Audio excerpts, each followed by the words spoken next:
Pues bienvenidos a una nueva edición de las tertulias de Compaelo.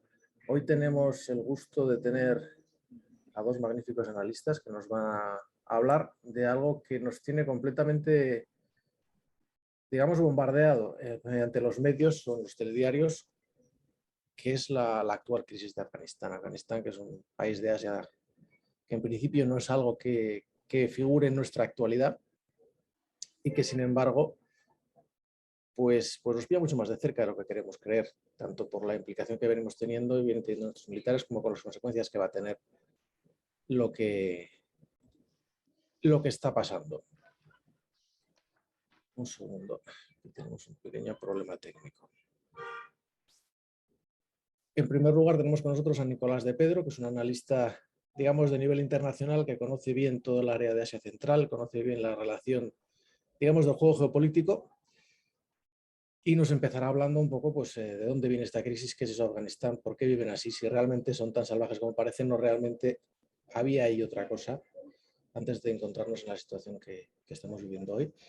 Y Gustavo Galarreta, que además de socio de la asociación es conocido, digamos, de la sociedad navarra, pues como analista en distintos medios locales de todos los temas de seguridad y tanto como orden público.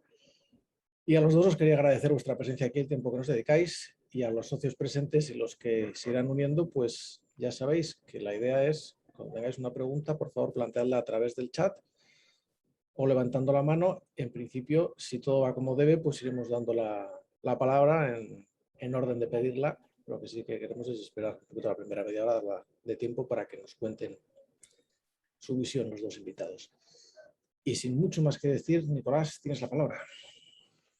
Muy bien, pues muchas gracias, Miguel, y nada, muchas gracias a la asociación por invitarme. Encantado de pasar este rato con vosotros analizando este tema. A ver, ¿por dónde empezar? Por hacerlo rápido en 5 minutos, por situar el tema. Bueno, a ver, Afganistán es un país que lleva en conflicto con diferente o diverso, en fin, con nivel de intensidad variable los últimos 40 años aproximadamente, con una crisis que ya venía, que se empieza a gestar básicamente en los años 70 y que, bueno, por una serie de disputas internas, acaba en el 73, cae la monarquía, después hay una república que a su vez cae frente a un golpe de inspiración comunista, que luego este propio régimen comunista tiene disputas internas que lleva que el primer líder que tienen, me ahorro los nombres porque creo que así es más sencillo, es asesinado por otro líder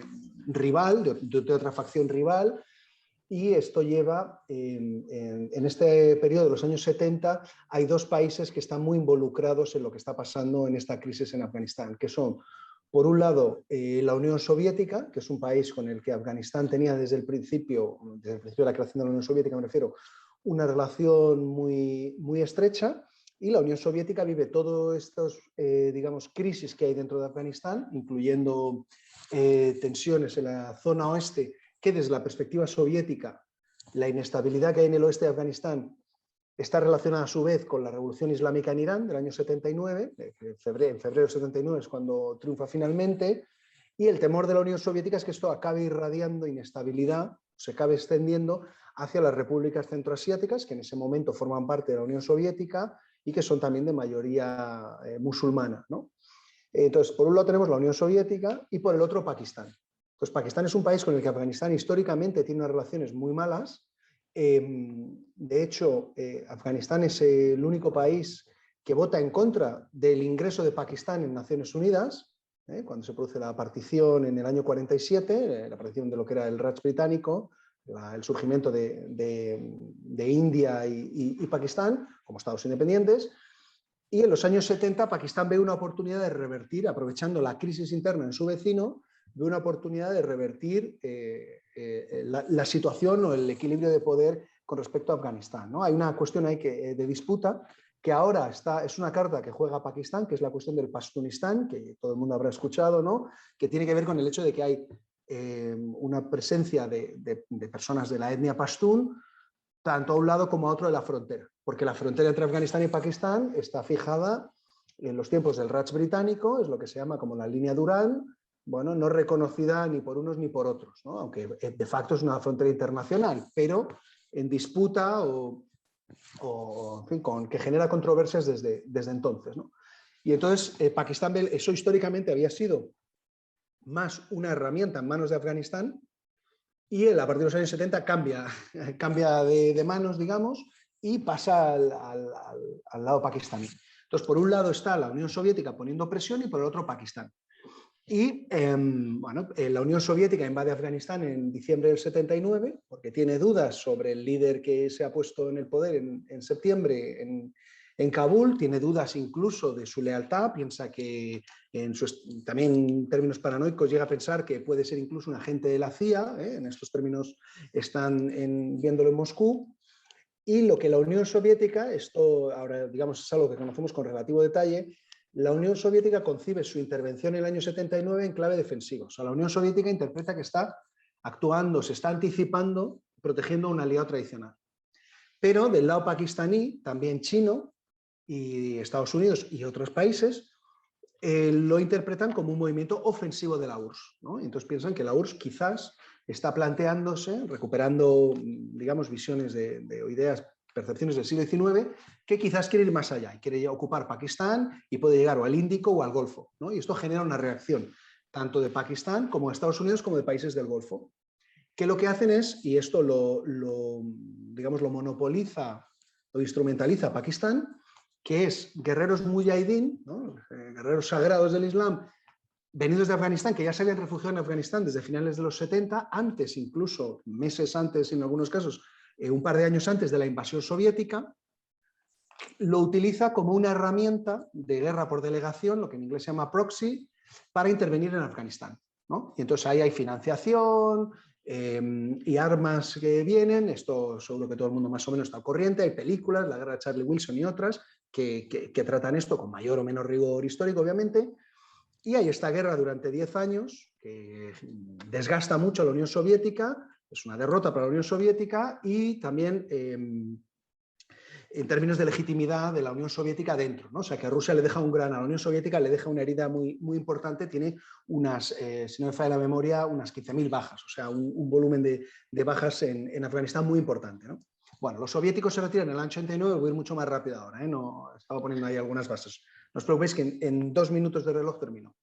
La Unión Soviética se retira, el régimen que se mantiene, ahora ya liderado por otro tipo, Nayibullah, resiste 3 años. En este sentido, digamos, lo que ahora ha caído en apenas unas horas, unos días, ¿no? Pues el régimen que deja allí la Unión Soviética es capaz de sobrevivir hasta el año 92.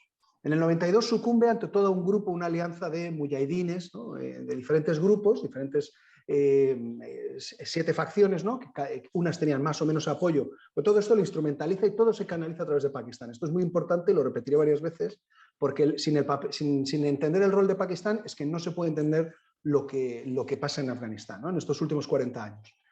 Del año 92 al 94 hay una guerra civil abierta entre las diferentes facciones mujahidines. La de Masud controla Kabul, no es la favorita de los pakistaníes, y hay un auténtico, es el momento cuando más destrucción hay de Kabul. En 94 emergen los talibán como una fuerza nueva, y es importante resaltar que es una fuerza que emerge y aparece contra los talibán. Contra los mujahidín, contra el caos que impera en Afganistán. Y es una fuerza que cuenta desde el principio con un respaldo pakistaní muy importante, de nuevo, ¿no? En el 96 dominan el país y del 96 al 2001 lideran lo que ellos llaman el Emirato Islámico de Afganistán. En ese periodo, los talibán acogen en el territorio de Afganistán a todo tipo de grupos terroristas, salafistas yihadistas, etc. El más conocido, por supuesto, Al-Qaeda y su líder Osama Bin Laden. Y entonces los atentados del 11 de septiembre en Estados Unidos se organizan desde el territorio de Afganistán. Y eso genera, bueno, obviamente lo que todos ya, en esto entiendo que todo el mundo ya lo recuerda, la intervención de Estados Unidos. Y esta intervención de Estados Unidos, bueno, que barre rápidamente a los talibán, apoyándose en fuerzas que ahora está, la única fuerza, bueno, que ahora está resistiendo contra los talibán, fuerzas de origen tayiko, ¿no? Y después hay una intervención de otros países aliados de Estados Unidos en el marco de la OTAN, que es, bueno, hasta estos últimos años, ¿no? Esto ha ido reduciéndose significativamente y al final han sido 20 años de presencia liderada, sobre todo por Estados Unidos, ¿no? En territorio afgano hasta hoy, ¿no? Y entonces, en la última década, y ya de forma muy evidente desde que se produce el abatimiento de Bin Laden en Pakistán, no en Afganistán, sino en Abbottabad, que es como el West Point, ¿no? O sea, la academia militar pakistaní en Pakistán, ya hay la idea de la retirada, ¿no? Y ese periodo, bueno, ese proceso, digamos, por diferentes razones que iremos viendo a lo largo del coloquio, pues ha tardado una década, ¿no? Y bueno, desafortunadamente ha acabado con una operación de evacuación, que luego lo explicaré con más detalle, pero es importante entender que no es lo mismo la retirada que la operación de evacuación, con una evacuación pues bastante calamitosa, ¿no? La operación en sí es muy calamitosa. Si es oportuno o no, si tiene sentido estratégico retirarse o no, esto lo podemos discutir porque esto ya es una cuestión que admite más matices. Pero bueno, entonces los talibán han recuperado fuerza. En el momento en que Estados Unidos se ha retirado, el gobierno que estaba respaldado por Estados Unidos y por otra ayuda occidental, pues ha caído como un castillo de naipes, ¿no? Y entonces los talibán han recuperado el poder y ese es el contexto o la situación en la que estamos hoy día. Sí, señor. Magnífico, digamos, vista de pájaro del tema. Ahí la participación de Pakistán, incluso en la propia creación de los talibanes, si no recuerdo mal, ¿no? Porque todo el uso del islamismo radical como herramienta es un invento de los servicios secretos de Pakistán. Y además, una cosa que se decía mucho en los 90, si no recuerdo mal, es que no lo hacían con el acuerdo del gobierno civil, ni militar cuando lo tuvieron, sino que había un poder llamado paralelo que estaba haciendo la guerra por su cuenta. Sí, efectivamente. Bueno, también por ser muy breve. O sea, todo esto en Pakistán empieza con la dictadura del general Zia-ul-Haq, que es, puede decirse, un fanático religioso, a su vez, ¿no? Y el entramado militar siempre ha tenido mucho peso en Pakistán, ¿no? Y manda más que el poder civil, incluso en los periodos en los que en teoría hay democracia, elecciones y un gobierno civil en Pakistán.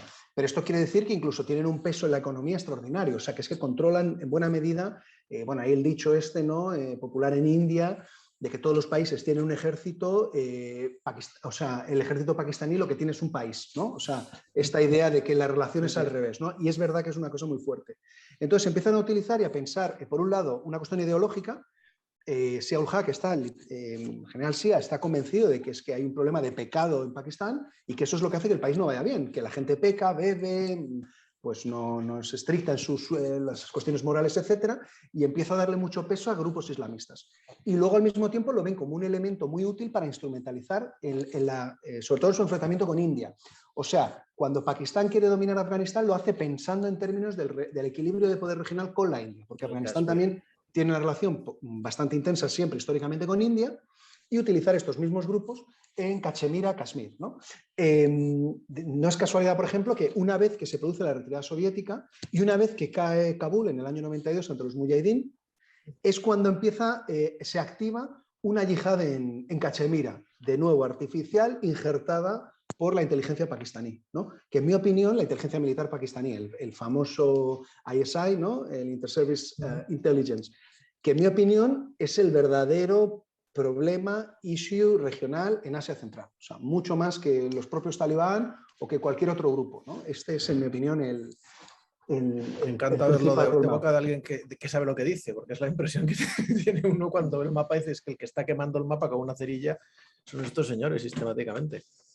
Y se les puede volver en contra, ¿eh? Que se les puede volver en contra. Y de hecho en Pakistán en los últimos años hacía una distinción un tanto artificial o pintoresca vista desde fuera, que es entre talibanes buenos y talibanes malos, ¿no? Entonces recordaremos que hubo un asalto brutal y deleznable al colegio donde estudian los hijos de muchos de estos militares pakistaníes, y entran ahí los talibán y, bueno, abrieron fuego en un instituto, ahora no recuerdo el número de víctimas, pero hubo varias decenas, o sea, un atentado absolutamente terrible y terrorífico, y esto es lo que les lleva a decir, ¿no? Hay unos talibán que son malos y otros buenos, ¿no? Porque claro, en unos los controlan con mayor facilidad y otros menos, porque claro, estamos hablando de gente con un nivel de radicalización y de exaltación pues muy, muy grande, ¿no? Y claro, esto siempre es un riesgo, claro.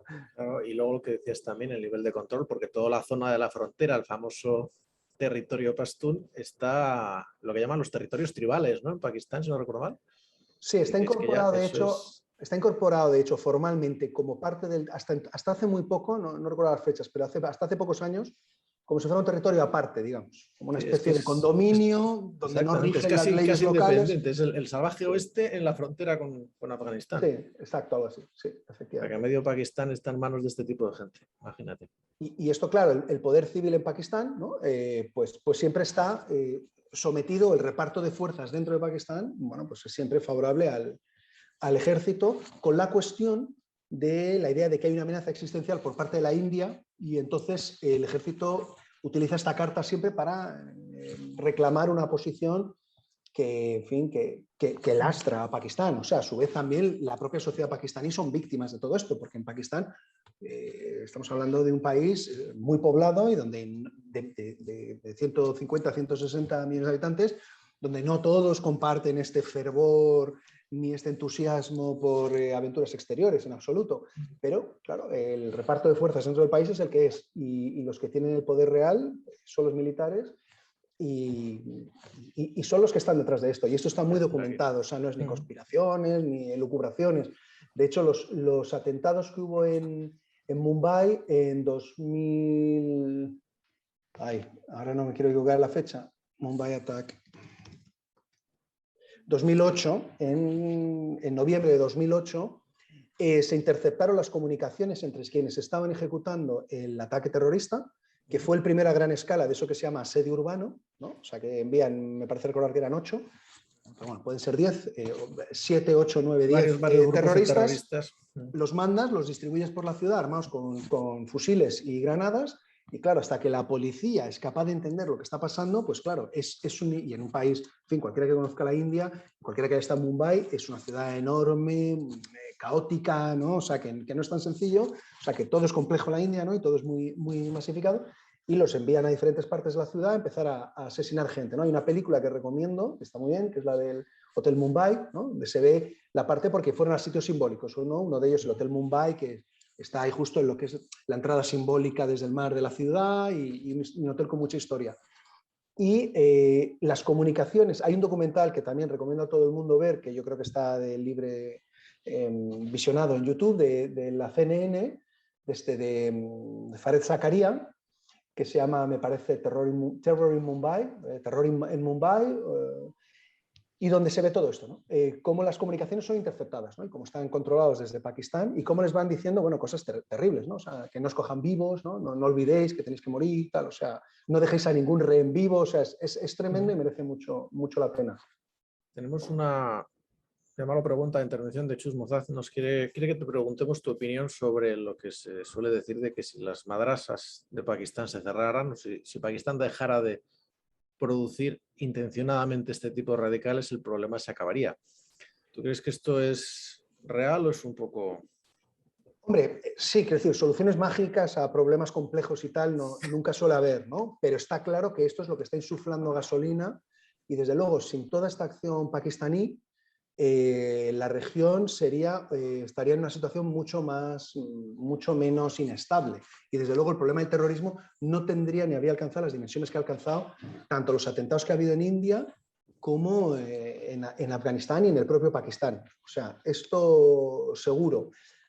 Ahora, si de repente cierras ahora madrasas, ¿cambiaría la situación mañana? Pues probablemente no, porque ya has creado una situación, ¿no? Y tienes ahí toda una red muy densa de intereses, de activistas, de militantes que han venido de todo el mundo, ¿no? Y que luego estoy rodeado de todo el mundo, o sea, los que son combatieron 40 en Afganistán, años de desarrollo de esa política. Pero sí, por supuesto, esto es lo que echa gasolina, o sea, que esto es la clave. Y repitamos, que esta gente que son la que está echando gasolina son o han sido aliados directos y claros y preferentes de Estados Unidos durante años, que les han venido diciendo no lo hagáis y Pakistán ha seguido haciéndolo a todo trapo. Hablando un poquito también del mapa geopolítico, hay una cosa que has dicho, el core, el centro de lo que queda de la resistencia contra los talibán son los tayikos del Valle El Valle del Panjshir. Sí, es que ya no sé decirlo en inglés y en español, al final me trabo. Es que esto nunca lo he tratado en español. ¿Qué te iba a decir? En sus viejos tiempos, que había de ex Unión Soviética al norte era un poquito refugio y no digamos aprovisionamiento, porque no era exactamente eso, pero sí que les hacía un poquito de apoyo. Ahora, ¿cómo lo llevan Uzbekistán y Tayikistán? Porque parece que no les está gustando mucho. Bueno, a ver, sí, no, a ver, el país que está ahí más, que lo está viviendo esto con más nervios y más preocupaciones, claramente Tayikistán. Que Tayikistán siempre ha sido, igual en los 90, el más hostil, y siempre, ¿no? Digamos, ha sido el más hostil al dominio pastún y de los talibán de Afganistán. Por su conexión, simpatía y una relación bastante intensa con los tayikos del otro lado de la frontera. Esto es así. Apunte, ¿qué porcentaje serían de la población los tayikos?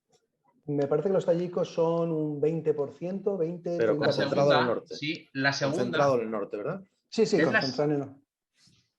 La segunda. Sí, es la segunda etnia. Sí, sí. Y de hecho, si a Massoud, ¿no? que era uno de los mujahideen, Ahmad Shah Massoud, el legendario para los tayikos y para otros, no solo tayikos, pero bueno, no era el favorito de los pakistaníes precisamente por esto, porque sentían mucho más útiles, más próximos y más fáciles de controlar los pastunes, también por la red que hay en los dos lados de la frontera, ¿no? A los tayikos los veían como más lejanos, ¿no? Ahora esta dinámica se mantiene, ¿no? Es el propio hijo de Massoud y otros, ¿no? El que se ha autoerigido, bueno, que en teoría se ha proclamado, veremos hasta dónde llega. Presidente, ¿no? El otro, que era el vicepresidente, Saleh, que era antiguo de los servicios secretos y que estaba también con Massoud en su día, y están en el Panjshir y tienen la simpatía desde Tayikistán. Ahora están muy aislados y luego los talibanes esta vez, bueno, pues han aprendido también de sus errores y los tienen cercados. Veremos si pueden controlar Panjshir. Esto es otra historia porque Afganistán es un país hipermontañoso y no es nada sencillo moverse. Pero sí controlan ahora Badakhshan y la frontera con Tayikistán. Es decir, que es mucho más difícil que haya ese suministro que habían conquistado el norte y de repente dicen norte, que está el valle otra vez en armas.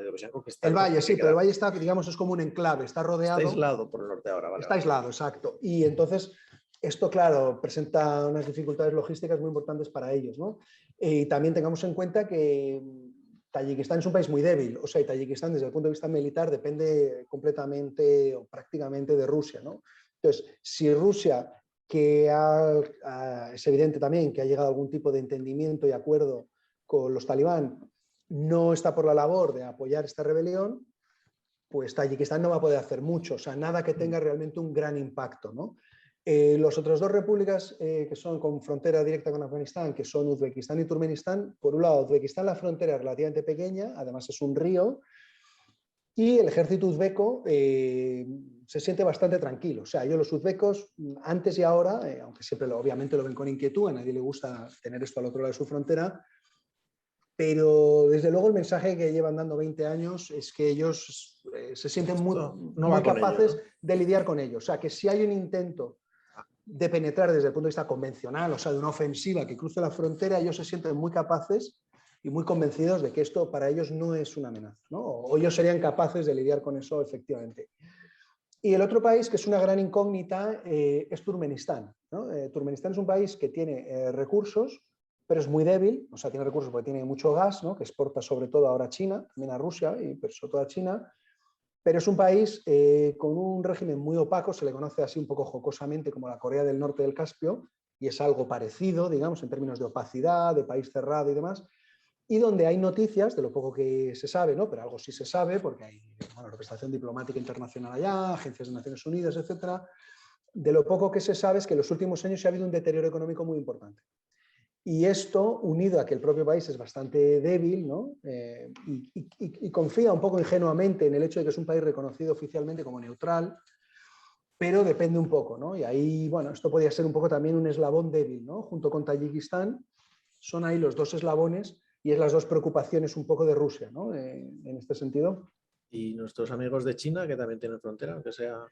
China, China, China y Rusia, digamos, están viviendo esto con la satisfacción, ¿no? De que, por un lado, que Estados Unidos, o sea, de presentar lo que ha sido la evacuación, no la retirada, sino la evacuación, la operación de evacuación, que insisto, ha sido pues muy lamentable y se podría haber ejecutado mejor, ¿no? O sea, esas imágenes de gente cayendo de un avión que ya está en el aire, pues es muy lamentable, y todo lo que ha sucedido alrededor del aeropuerto y demás, más allá de lo bien que se ha hecho, digamos, lo que le han hecho, lo quienes han tenido que de urgencia montar un puente aéreo y empezar a desalojar gente. Esto es otra cosa.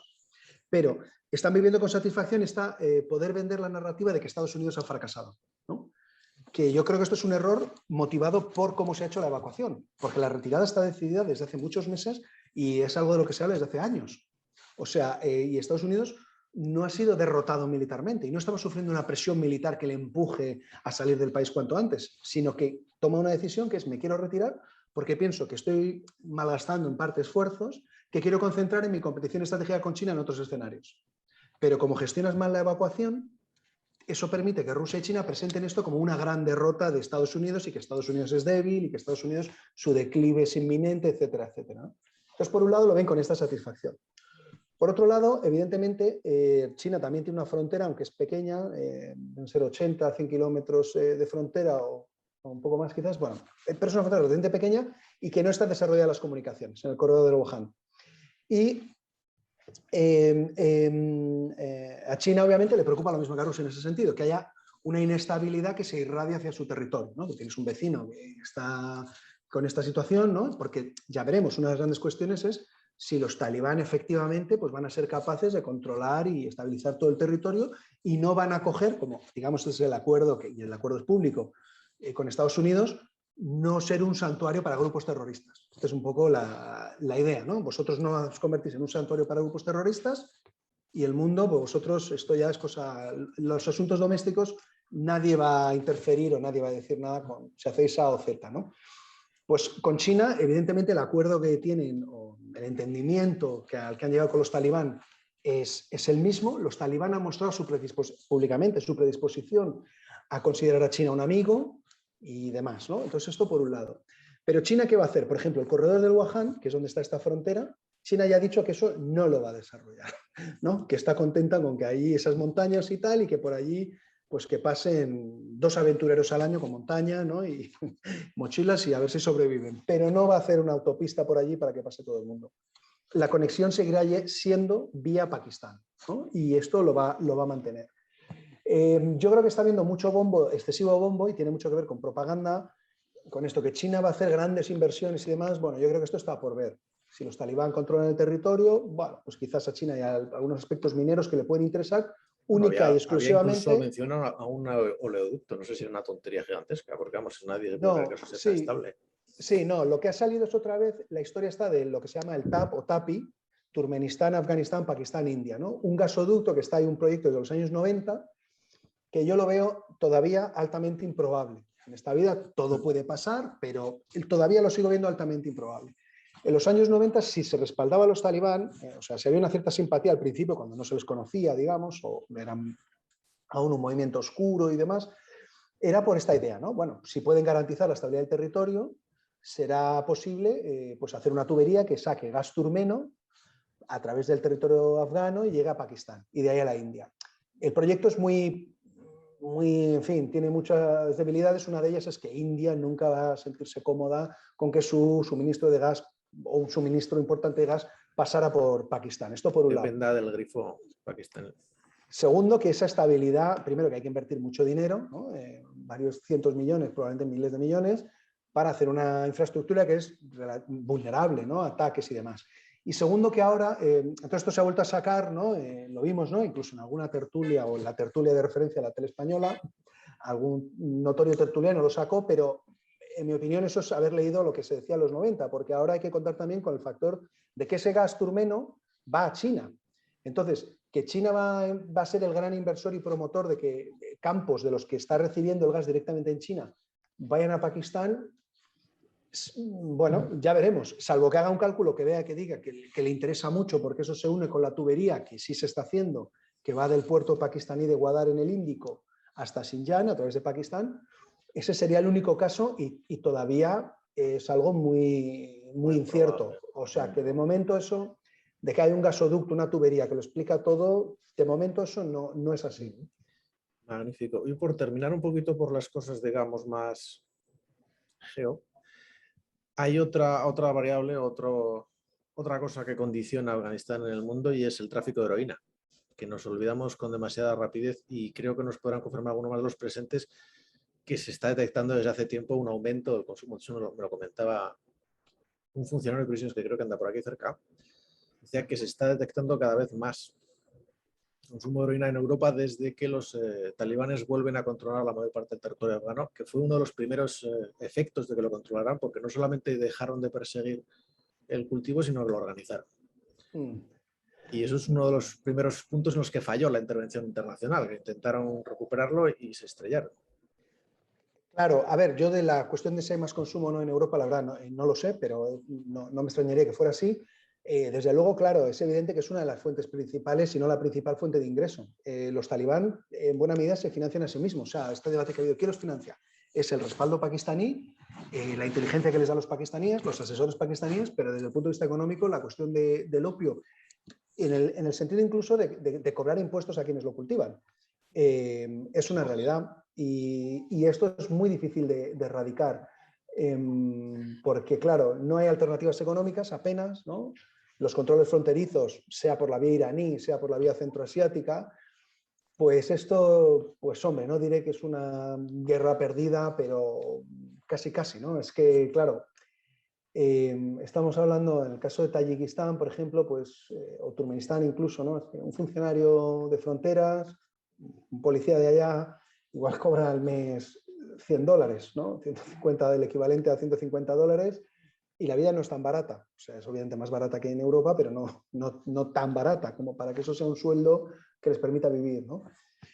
Y luego siempre ha habido, ¿no? Y esto en el caso iraní lo conozco menos, pero el caso centroasiático, en fin, personajes muy notorios y de muy alto nivel, cuya involucración, participación en este asunto es innegable, vamos, o sea, que admite pocas dudas, ¿no? Claro, a veces, por ejemplo, pues ya choca mucho la atención, ¿no? Yo, por ejemplo, yendo por Tayikistán, ¿no? Pues vas por zonas donde prácticamente no hay agua corriente y luz, y de repente ves pasar pues un convoy de Cadillacs de todoterreno, ¿no? Este todoterreno grandote con todos los cristales tintados. Pues claro, pues como allí no hay nada, pues de algo tiene que salir el dinero, ¿no? Por mucho que lo hayan comprado el coche en Dubái y tal, que esto pasa a veces, pero bueno. Esto es una realidad y esto probablemente veremos un impacto. Y de hecho, si veremos un impacto tanto si los talibán controlan el territorio, pero si los talibán no controlan y hay más inestabilidad, probablemente veremos más. Porque eso supondrá que hay un menor control de muchas zonas y hay mucha más actividad en lo que tiene que ver con, bueno, cultivo de opio e incluso que no son solamente de los talibanes los que fomentan. No, ahí hay una industria muy bien establecida y los señores de la guerra, o sea, es que los que dominaban ciudades y que han eliminado a los talibán, muchos de ellos son señores de la guerra en el sentido más estricto, o caudillos militares, si nos gusta más el término, que viven de todo tipo de actividad económica, y una de ellas es esta. Madre mía. Por completar la exposición de Nicolás en esta materia, el 90% del opio, pues al final, sale de Afganistán, 90%. Y se ha detectado hace unos años el aumento pues eso, de lo que es la heroína, se ha retrotraído a sustancias estupefacientes de los años 80 y con un aumento considerable. Porque al final la gente pues busca pues, nuevas experiencias, cocaína, anfetaminas y tal, pero la gente vuelve a ese consumo y sobre todo es la dependencia que se crea. Y el 90% del opio se genera en Afganistán. ¿Por qué? Por lo que le decía Nicolás, porque estamos ante una sociedad totalmente tribalizada que ante pues el 40% está en paro, en un paro que no existe un subsidios ni nada, ¿no? Pero ¿qué pasa? Que el 90% también, casi el 80 y algo por ciento de la población se dedica al sector primario. Entonces, pues bueno, en valles olvidados el cultivo es la única forma de vida. Se intentó cambiar por el pistachos, que pues entonces estos dijeron que no, esto tan tribalizado y tan gestionado por ellos mismos, fuera de los talibanes, no hace falta que es incontrolable. La gestión, sino que ellos mismos tienen unos comercios que se datan desde los años 70 y tienen unas vías de comunicación anteriores a los talibán. Eso es. Muchas gracias, Gustavo. Tenía razón, Fernando, cuando ha dicho el aumento de ese tema de nuevas drogas. Es así, se retrotraen a las de los años 80, la heroína. Está, sobre todo pues, por el nivel de adicción que tiene. Y vamos a ver los efectos. Muy bien, pues si os parece, aprovechando, Gustavo, bajamos de la vista de pájaro del nivel geopolítico a un poquito a conocer cómo ha sido la operación sobre el terreno y la participación española y muy específicamente, porque la conoces bien, Sí, la de los navarros. efectivamente. Pues mira, vamos a empezar como bien decía Nicolás, ya nos centramos en los años 2000, en el año 2001, después del atentado del 11S, pues Bush lo que dice es, vamos a iniciar una acción de la denominó agresión positiva. Imaginaros ya, ¿no? Agresión positiva para lo que es intentar, pues bueno, pues dar, ¿no? Intentar golpear al origen de ese atentado que se había fraguado en Afganistán, pero tenía unas ramificaciones importantes en todo el espectro internacional. Entonces, ¿cómo la denomina? Justicia infinita. Entonces, pues desde que la OTAN se entera que se llama justicia infinita, el primer nombre de esa operación, le dice que no, que se tiene que llamar de otra manera y ya le dotan el nombre de libertad duradera. Y en la libertad duradera, entonces sí que empieza a trabajar el conglomerado internacional. Claro, todo el mundo queda impactado por esos atentados en las Torres Gemelas y 50 países se unen a esa operación, 50 países. Pero bueno, hay que indicar que Estados Unidos, como bien conoce Nicolás, lleva una línea de trabajo distinto a la OTAN. O sea, ellos pueden participar, pero su línea de trabajo en Afganistán muchas veces no converge con las líneas de trabajo de lo que es la libertad duradera. Entonces, ellos, la operación Anaconda, aquellos bombardeos sobre las cuevas, no sé si la gente recordará Tora Bora y todo aquello, entonces de ahí viene el inicio de la operación. ¿Qué pasa? Que en el año 2002 ya España se une, a principios de año, se une a la primera misión que se realiza en Kabul. No todavía faltarán años para que el despliegue de España sea efectivo en las regiones, en las provincias de Herat y Bagdís. Entonces, los dos, voy a mirarlo, yo creo que son los 3 primeros años, los pasan en Herat. Vaya, perdón, en Kabul, en el aeropuerto.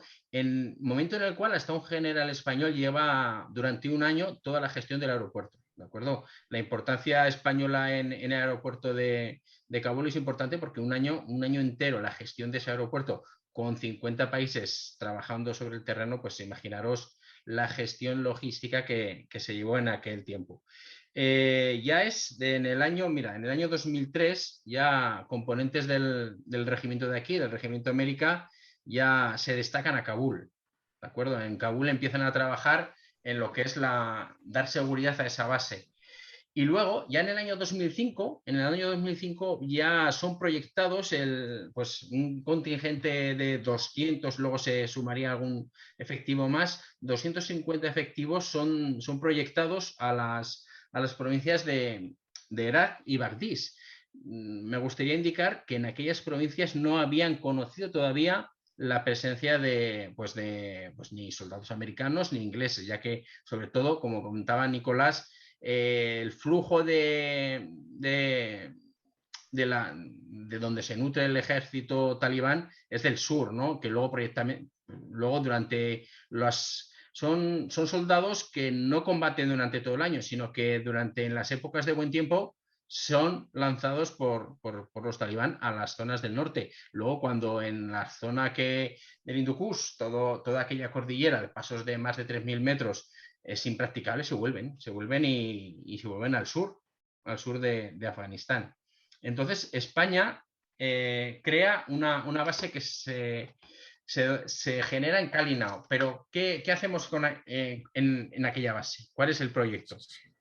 Son la reconstrucción de instituciones, ¿no? Y eso suena un poco raro, ¿no? Dice, instituciones en un mundo tan tribal como Afganistán. Pues bueno, se quiere dotar con esa visión europea, occidental de lo que es la reconstrucción, se quiere dotar de infraestructuras. ¿Cómo se dotan esas infraestructuras? Pues sobre todo con el acercamiento a la población. ¿Cómo nos acercamos a la población? Con, sobre todo, material asistencial y, sobre todo, material médico. Entonces, ellos ven en el ejército español una parte importante de que se puede, no sé, puede reconstruir, ¿no? En aquella época de los talibán vuelve un poco el gobierno central de Afganistán, ¿cómo lo puede conseguir esa proyección de un poco, como decía Obama, queremos dar un soplo de democracia al pueblo afgano, que el pueblo afgano ni quería ni deseaba ese soplo de democracia porque ellos no conciben nuestra democracia como nosotros.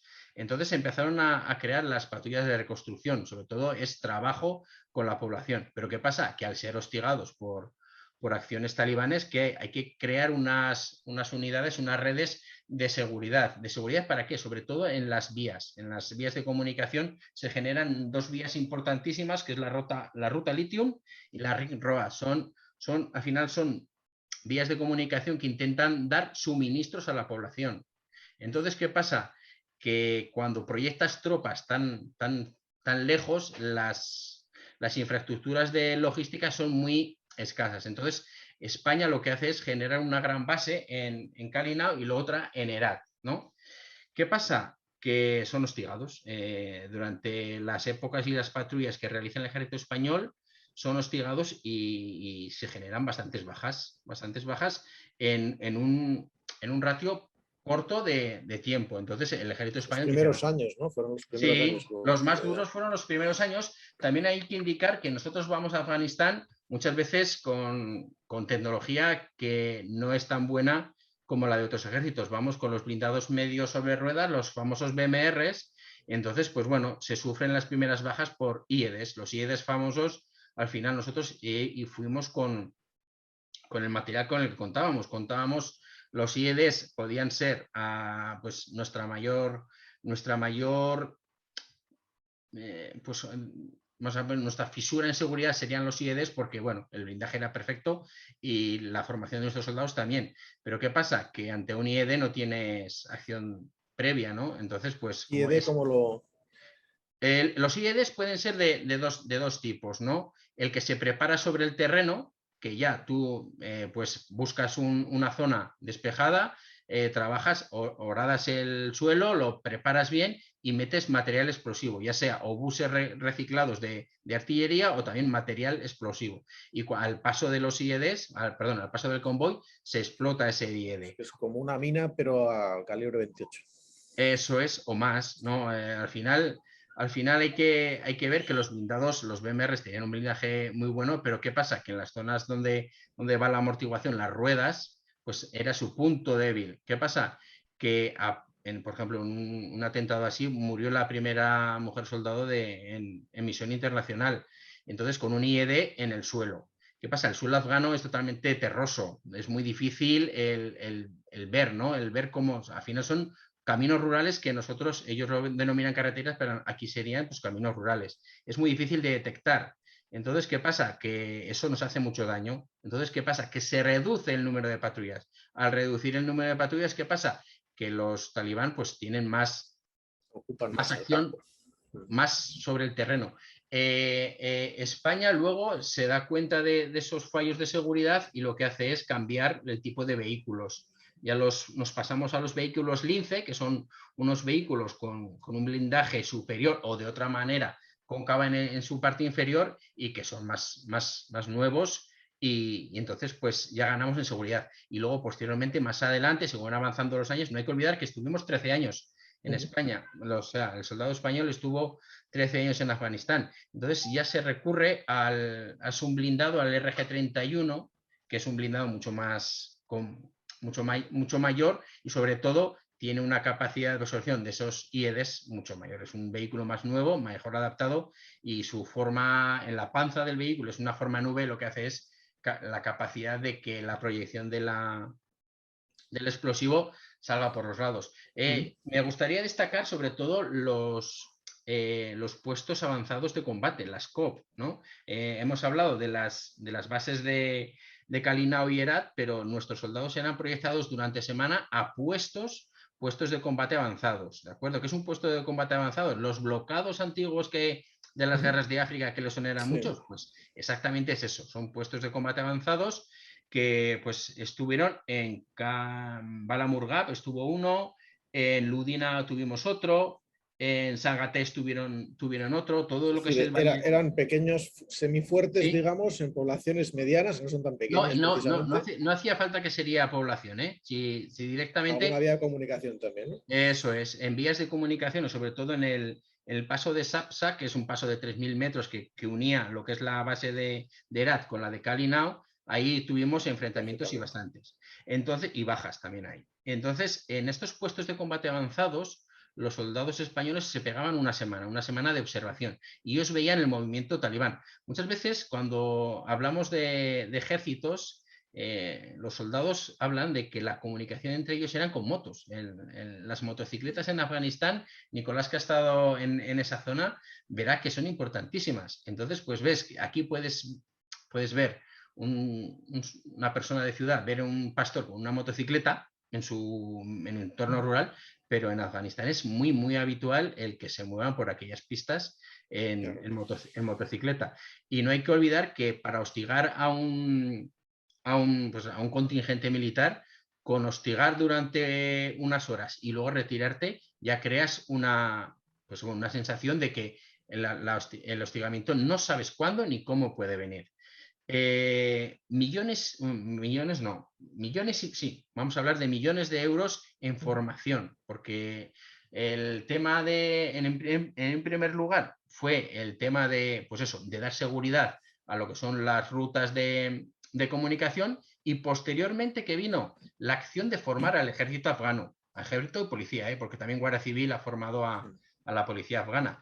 Pero ¿qué pasa? Que en esa formación se han invertido millones y millones de euros, no solo en España, sino al final a nivel internacional todas las potencias han invertido en seguridad para la formación del ejército afgano. ¿Qué pasa? Que muchas veces esa formación, pues nuestros propios soldados se daban cuenta que era deficitaria. No deficitaria por el tema de la formación invertida, sino deficitaria por el tema de la motivación que tenía el soldado, ¿no? Al final, el soldado afgano muchas veces se metía en su propio ejército no como una vocación, como militar, sino como un medio de subsistir, ¿no? Al Lo que final... decíamos antes, que con ese nivel de paro y de dificultad de encontrar Claro, alternativas, no eran... el ejército afgano se cifra su componente total en unos 300.000, pero cuando lees análisis operativos o con capacidad militar para activar, se reduce a 180.000 efectivos. Y ya se ha visto que no han esperado a los talibanes, ¿no? Eso sí, lo que pasa que, bueno, al final vamos a hablar un poco de la estrategia, ¿no? Como el ejército afgano, después del año 2012, que en el año 2012 ya se empieza a generar, como decía Nicolás, una hoja de ruta de cesión de todas esas bases. España, por ejemplo, se marcha en el 2000, efectivamente, en el 2014 se marcha de Afganistán, pero desde el año 2012 Estados Unidos se retira de las provincias por ejemplo, vamos a hablar de Herat, y Italia también se retira. Entonces, esas bases españolas y esos puestos de combate avanzado quedan exclusivamente en manos españolas. ¿Qué pasa? Que luego se retira ese contingente español y esas bases quedan en manos del ejército afgano. ¿Qué se detecta? Que el ejército afgano tiene una formación, pues bueno, en lo que sea a nivel de armamento ligero efectiva, pero luego ya no le pidas tema de apoyo aéreo. El apoyo aéreo, por ejemplo, que es tan importante que lo realiza Estados Unidos sobre todo el ejército afgano, estamos hablando de 18.000 personas que son contratadas por el ejército afgano, que no son contratistas externos, para ayudar a la aviación de Afganistán. Ahora se habla mucho de las aeronaves que han dejado, que han abandonado Estados Unidos. Estados Unidos no ha abandonado ni una aeronave. Al final son material que tiene el ejército afgano, y el ejército afgano, pues bueno, pues en su desbandada, se ha disuelto y la ha dejado ahí. Pero ¿qué pasa? Que cuando dejas, un militar no deja activo un material técnico. Quitas en materia de aeronaves, pues le quitas todos los sistemas de navegación. En materia de artillería, pues inutilizas los sistemas de disparo. No se puede hacer lo mismo con vehículos, es verdad. Miles y miles de vehículos, de los Humvees y de los pick-up que hablaba Nicolás, se han quedado en manos de los talibán, que ahora mismo, como se ha visto, ¿dónde van a parar? a Pakistán. Ahí se está creando una ruta de negro que da gusto. Humvees, claro, hombre, al final hay que darse cuenta que Estados Unidos todo el material que tenía se lo cede al ejército afgano, ¿no? Y a la policía. Pero ¿qué pasa? Que en esa estrategia de colapso, pues los elementos armamentísticos más complicados y más difíciles de utilizar, como son los helicópteros y algún avión que ha quedado, pues sí, han sido inutilizados y no queda más que la carcasa. No vemos nunca por adentro una aeronave. ¿Por qué? Porque el ejército afgano ha inutilizado. ¿Qué pasa? Que hay que contar también con, Nicolás también lo sabe, con el tema de, pues que la estructura del ejército afgano, pues bueno, como toda la sociedad o todo el gobierno afgano, pues no muchas veces apoya directamente al gobierno, sino que bueno, tenía sus intereses creados y era poroso a recibir, Hay que ir antes de llegar a la retirada en sí, contar un poquito cómo había habido lo que se hablaba tanto de la construcción de la nación, es decir, este trabajo que hacían tanto españoles como otros, que igual nos podéis contar un poquito también la visión más, digamos, completa, porque efectivamente después se trataba de construir y de operar dispensarios, pues intentaba mantener la seguridad de carreteras. ¿Qué más se intentó hacer en Afganistán? ¿Qué se intentó? Porque a partir de aquella famosa reunión, esa loya jirga, que se supone que se ponen de acuerdo, nombran un presidente y a continuación, ¿qué pasó allí? ¿Qué tuvieron que hacer los de la coalición? La OTAN, sí, yo por terminar, Nicolás, no, por me favor. adelanto. La OTAN en el año 2011 ya habla de un relevo, o sea, un relevo general a la hora de que vaya a Afganistán asumiendo las competencias de seguridad, no solo de seguridad policial, sino de seguridad a nivel militar. ¿Qué pasa? Que el ejército afgano, pues bueno, pues puede contar con medios ligeros muy buenos, pero pues bueno, pues se ha visto que a la hora de elegir una estrategia moderna no ha sido capaz, porque, pues bueno, sus generales, pues bueno, pues tienen su forma de ver los conflictos y lo han hecho así. ¿Qué se generó? Se generó un ejército de, bueno, lo que hablamos, 300.000, pero efectivos 180.000. Se genera en todo lo que es el escenario de Afganistán, se intentan generar distintas bases de operaciones, distintos acuartelamientos proyectados por todo, diseminados por todo el territorio afgano. ¿Qué pasa? Que las vías de comunicación son muy malas en Afganistán. Entonces, esas bases logísticas que pueden estar en Kabul, pero también en Herat, pero también pueden estar pues vamos a poner Ghazni o distintas ciudades importantes que suministren de tropas de refresco a los distintos destacamentos militares proyectados en toda Afganistán. ¿Qué pasa? Que se genera, ellos pretendían hacer como lo que son las manchas de aceite, ¿no? Se genera una mancha de aceite distintas manchas de aceite en un mantel y ellas mismas se extienden y un poco se solapan, ¿no? Distintos campos de actuación se solapan entre los distintos acuartelamientos. ¿Qué pasa? Que que los talibanes con poco personal hostigaban a esos puestos avanzados. ¿Y qué pasa? Al no haber un suministro bueno y sobre todo al no haber tropas de refresco que con muy poca motivación, pues iban cayendo en manos de los talibán. ¿Los talibán qué hacían?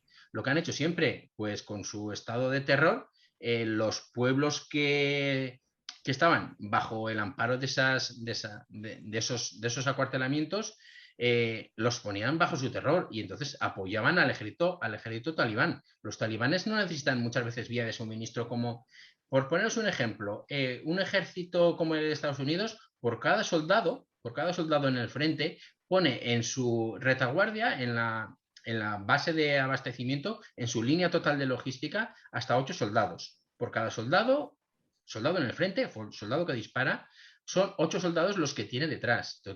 Estamos hablando de unidades de inteligencia, unidades de logística, unidades de desactivación de explosivos. O sea, es muy importante el tema logístico. Entonces Afganistán carecía o carece todavía de esos recursos y sobre todo se ha visto muchas veces, ¿no? Como el ejército afgano, por presiones o porque empatizan con la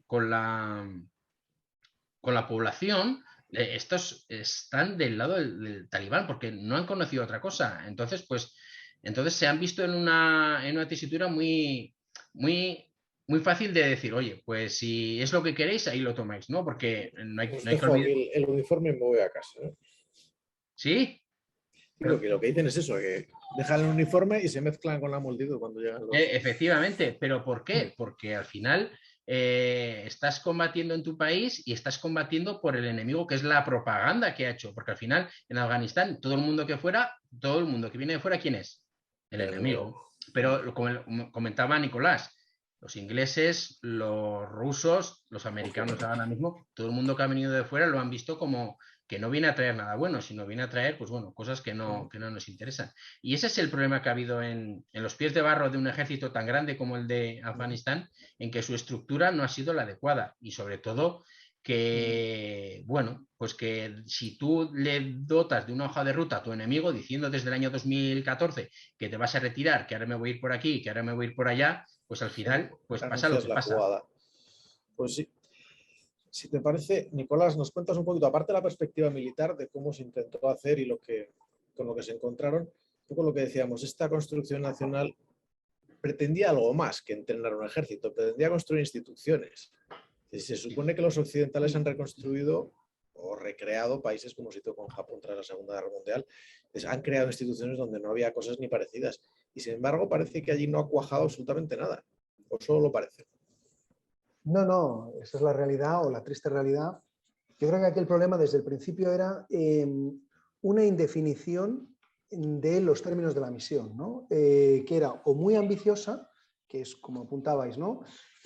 Transformar por completo el país, ¿no? y pasar de Afganistán, del régimen talibán, a convertir el país a marcha, en fin, de forma acelerada en una especie de Suecia, ¿no? de Asia Central. Claro, esto era excesivamente ambicioso, era evidente que era excesivamente ambicioso, ¿no? Y yo creo que también hubo un problema que era términos ambiguos de la misión, o sea, de cómo medimos el éxito, ¿no? Cuál es la victoria y si tenemos o no una estrategia de salida desde el principio. Yo creo que este fue el gran pecado original de la misión, ¿no? Porque si se hubiera definido de otra manera, recordemos que, en fin, cuando los americanos llegan allí, en apenas 5 semanas, desde que empiezan los preparativos, pues ya están en Kabul y hacen salir corriendo. Ahí el problema es que Pakistán no sella su frontera. Entonces eso permite que los talibán y Al-Qaeda se reagrupen a ambos lados de la frontera, ¿no? Y se hagan fuertes ahí y desde ahí viene todo el problema. Entonces luego, cuando entran en escena, digamos, todos los europeos en el marco de la OTAN, bueno, pues se empieza con esta idea de vamos a transformar el país con una premisa que, bueno, parcialmente correcta, ¿no? La idea de que todo esto tiene que ver con la pobreza y la falta de desarrollo, que también, pero ahí el problema yo creo que ha sido siempre, y me temo que es una lección que no vamos a aprender, como Occidente me refiero, que se pone en marcha una maquinaria gigantesca, ¿no? Toda la que estaba describiendo ahí Gustavo, con mucha precisión, en la que es muy difícil que después se adapte a la realidad. O sea, acabamos haciendo que la realidad se adapte a la maquinaria. Es decir, ¿por qué? Porque luego las discusiones políticas en casa, ¿no? De cada uno de los países, sobre todo Estados Unidos, los marcos políticos de cada uno. Recordemos también que toda esta coalición, los que formaban parte de la ISAF, pues los términos de misión de cada uno de los países eran muy diferentes. Había unos en misión de combate, otros que no, solo en misión humanitaria. Todo esto va generando, digamos, disfuncionalidades. Y luego, ahí un problema, ¿no? Es, bueno, preguntarse por qué no hemos sido capaces de adaptar la misión a lo que nos íbamos encontrando en la realidad. Y es que los talibán, evidentemente, era un régimen brutal y perverso en muchos sentidos, pero algunos de nuestros compañeros de viaje, utilizo el plural majestático, en el sentido occidental, pues a lo mejor no eran tampoco los mejores compañeros de viaje, ¿no? Y ahí hemos ido cerrando los ojos, ¿no? Seguro que todo el mundo que está viendo esto y está aquí hoy con nosotros ha recibido por WhatsApp o ha visto en redes sociales, ¿no? Este fragmento de Homeland, ¿no? En la que explican, ¿no? Toda esta historia, ¿no? Del ejército, bueno, lo que estaba explicando Gustavo, ¿no? Pues de unidades fantasma, ¿no? Que solo existen sobre el papel, la corrupción, de cómo se han enriquecido todos los que han formado parte del gobierno sostenido o respaldado por Occidente. Y esto, claro, es un problema ante el que hemos cerrado los ojos. ¿Por qué? Porque también había, y esto es importante, ¿no? Una primavera para todos aquellos que quisieron disfrutar de lo que estaba ofreciendo Occidente. Y esto es una realidad, ¿no? Tampoco olvidemos que, bueno, pues las niñas han pasado de no poder ir al colegio a, no recuerdo las cifras, pero más de 1 millón de niñas yendo a la escuela, ¿no? Esto, bueno, es un cambio muy importante. Mujeres participando en la vida política del país, personas simplemente dedicándose a lo que un poco a vivir en libertad, ¿no? A ser músicos, ¿no? Que son cosas que los talibán prohíben, ¿no? O sea, cosas muy... Partidos de fútbol prohibían, ¿no? O partidos de fútbol, es decir, cosas que a nosotros nos parecen muy básicas y completamente, en fin, sin necesariamente ningún contenido político, ¿no? No quiero tocar música, ya está. Bueno, pues todo esto, digamos, estos son los grandes damnificados, ¿no? Las grandes víctimas de haber podido disfrutar de esto que ofrece Occidente, que yo creo que es importante ponerlo en valor, porque aunque, digamos, los resultados hayan sido malos, ¿no? Y ahora, pues, el resultado y la evacuación, pues deja una situación bastante mala, pero yo creo que eso hay que ponerlo en valor, ¿no? Porque esto se ha hecho y esto es lo que podía ofrecer Occidente, ¿no? Y creo que es importante porque también, y poniéndolo en un marco más amplio, claro, ahora lo que es la idea de las misiones de nation building, ¿no? De construcción de la nación, instituciones, etcétera, evidentemente esto, digamos, el apetito político por este tipo de misiones está completamente exhausto. Pero esto es un problema porque Afganistán nos parece que está muy lejos, ¿no? Y bueno, ciertamente desde el punto de vista geográfico está lejos, pero tenemos situaciones no tan diferentes mucho más cerca de casa, ¿no? Y por ejemplo, pensemos en el Sahel, ¿no? O sea, que tenemos situaciones muy parecidas en las que hay un contexto de espacios sin gobierno o de gobiernos frágiles y en el que no necesariamente cuando intentamos, pues por ejemplo, como estaba describiendo Gustavo, ¿no? Imponer desde arriba o gestionar desde arriba la creación de un ejército, utilizando nuestros marcos conceptuales y mentales que traemos de Europa, ¿no? La idea de, pues hombre, estamos en España, pues un ejército español, en Francia un ejército francés, ¿no? Estamos en Afganistán, un ejército afgano. Bueno, a lo mejor tenemos que aprender la lección y ser más pragmáticos y realistas y también adaptar a las condiciones locales. Entonces tenemos que ver, quizás es que hay que pensar en distribuciones tribales, regionales, de determinadas lealtades, para que las unidades después respondan a una realidad y no sientan que es una cosa artificial, porque difícilmente alguien combate por algo que percibe como artificial, o sea, dar la vida, ¿no? O sea, si uno está dispuesto a dar la vida, tiene que ser por algo en lo que tiene una mínima convicción y también una moral, ¿no? O sea, en el sentido de pensar que no se va a derrumbar enseguida, porque si piensa que es artificial, en cuanto ve que hay una ofensiva o una oleada que lo va a barrer, pues pasa lo que estábamos describiendo, sí. ¿no? Permíteme que te corte. El soldado no lucha contra lo que tiene enfrente, siempre lucha por lo que tiene detrás.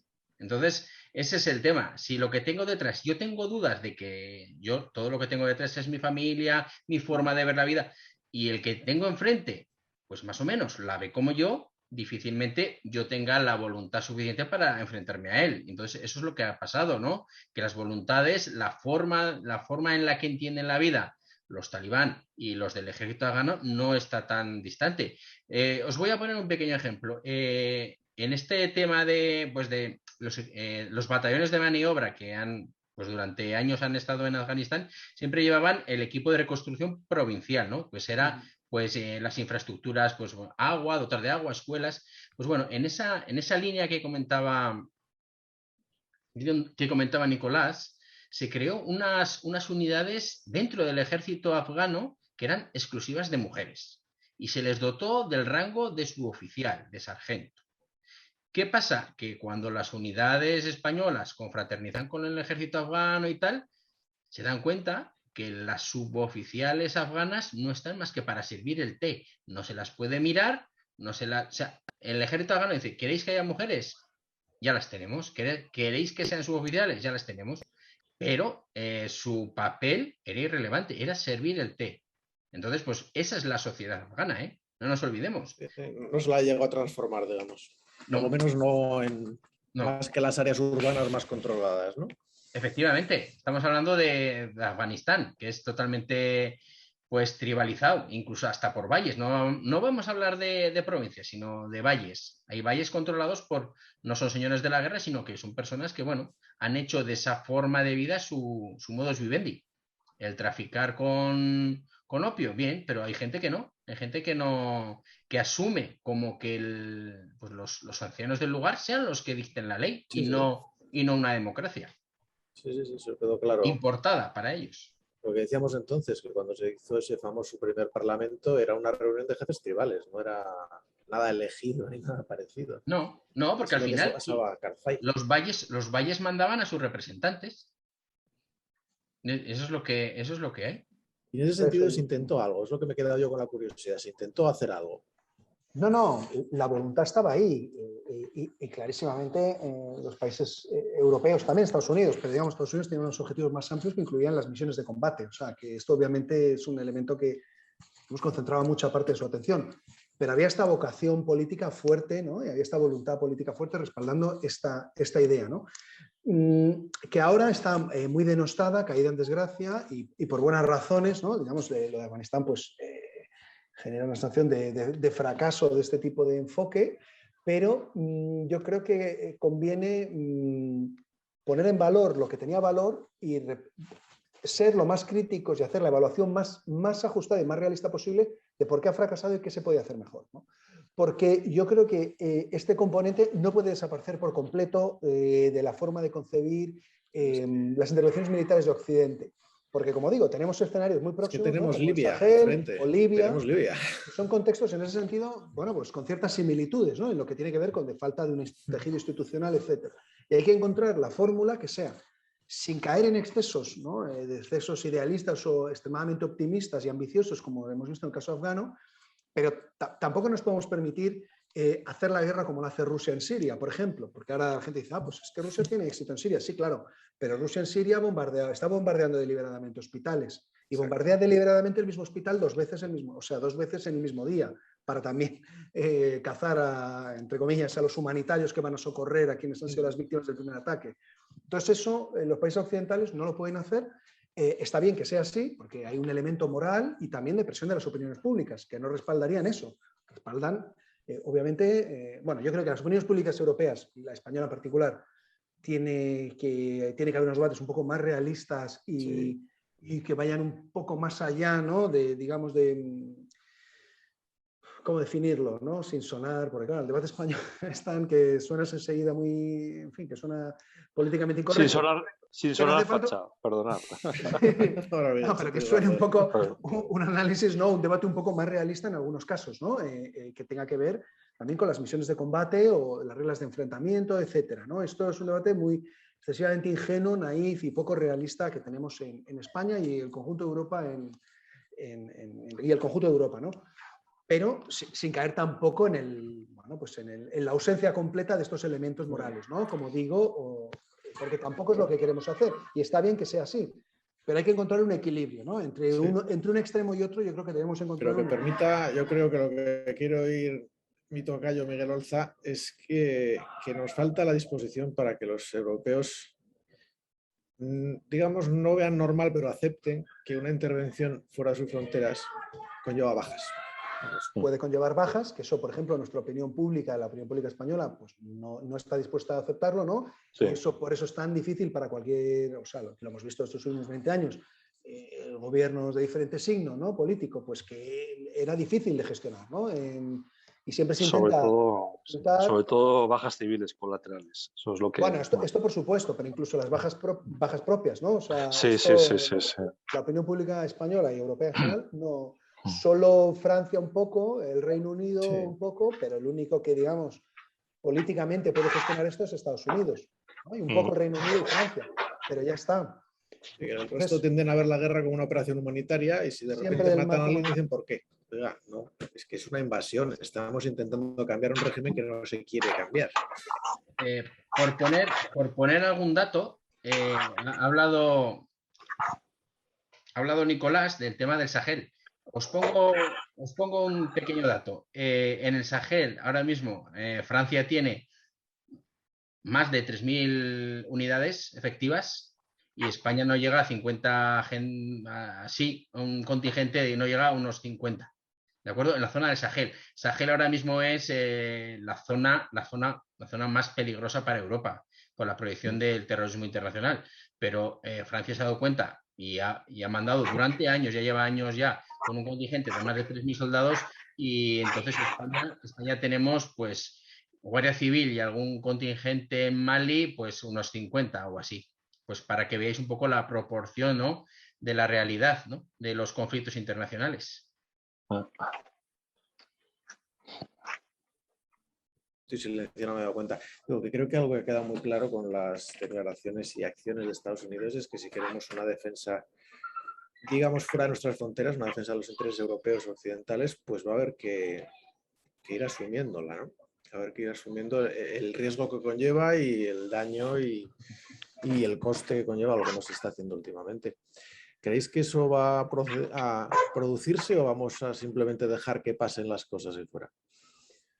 Bueno, yo creo que, a ver, justo acabo de sacar un artículo en el número de la revista Política Exterior este mes, ¿no?, en el que digo eso, ¿no?, que yo creo que la próxima década, o sea, los años 20, en fin, no solo lo digo yo, o sea, quiero decir, creo que es bastante evidente que van a ser muy volátiles, muy inciertos, ¿no?, y están plagados de riesgos y de nuevas vulnerabilidades, ¿no? Y ahí vamos a tener, va a estar todo muy dominado por la competición estratégica entre Estados Unidos y China. El escenario privilegiado probablemente va a ser el Indo-Pacífico, pero no solo, porque hay un componente no territorial en todo lo que tiene que ver con la dimensión cibernética y la competición tecnológica. Y estamos en un entorno cada vez más darwiniano, en el que las reglas están en disputa, y un elemento que yo creo que en Europa no se ve con suficiente claridad, y en España, bueno, no solo en España, la verdad que por no fustigarnos así siempre para España, pero bueno, España es uno de los que, digamos, está en cabeza también, junto con otros países europeos, de no ver esto. Por ejemplo, tanto rusos como chinos, digamos, ven esta década como una década en la que va a haber que es posible que va a haber unos cambios de una transformación muy profunda, interpretan que el declive de Occidente es casi inevitable e interpretan también que la posibilidad de enfrentamientos bélicos es mucho más probable, ¿no? O sea, que esto es un escenario relativamente probable, ¿no?